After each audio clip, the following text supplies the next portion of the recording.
Kaadriski nähtav Jaanis Kallas sõitis koos 2 kaaslasega, kellest üks oli tema 20-aastane vend ning teine 17-aastane sõber politseile eest esmaspäeva öösel 11:30 paiku. Politsei tähelepanu äratas lubatust kiiremini sõitnud BMW Võru-Antsla maanteel. Peatumismärguandele mitte allunud sõidukit asuti jälitama.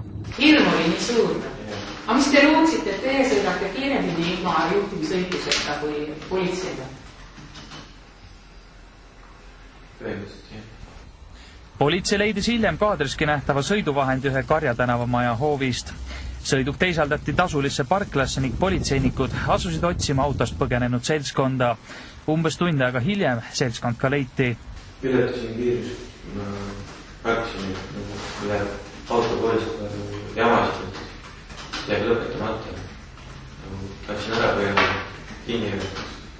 Pärast esmaspäevaseid sündmusi toimetati nooruk arestikambrisse ning eile oli ta juba kohtusaalis. Ületas lubatud kiirust mitte vähem kui 42 km tunnis. Kiirus mõõdetud kiiruse mõõtes Stalker number SP 00843 määra. Samuti eelas juht tahtlikult politsei poolt antud kohustuslikku peatumismärguannet, mis oli antud operatiivsõiduki sinise punase vilkuriga. Kus 50 märkana. Seal panite selle asemel, et kiirust maha võtta, sest sinna oli 70 lubatud, seal panite siis kiirust juurde. Miks?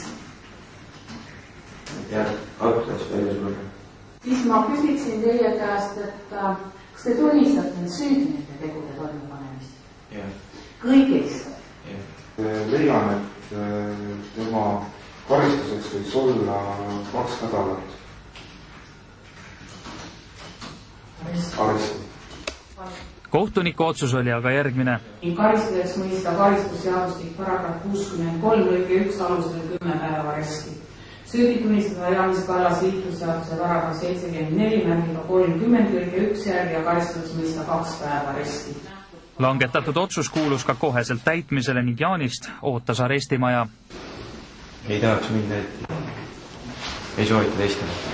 Ja Kallasi sünnipäevast saab läbi.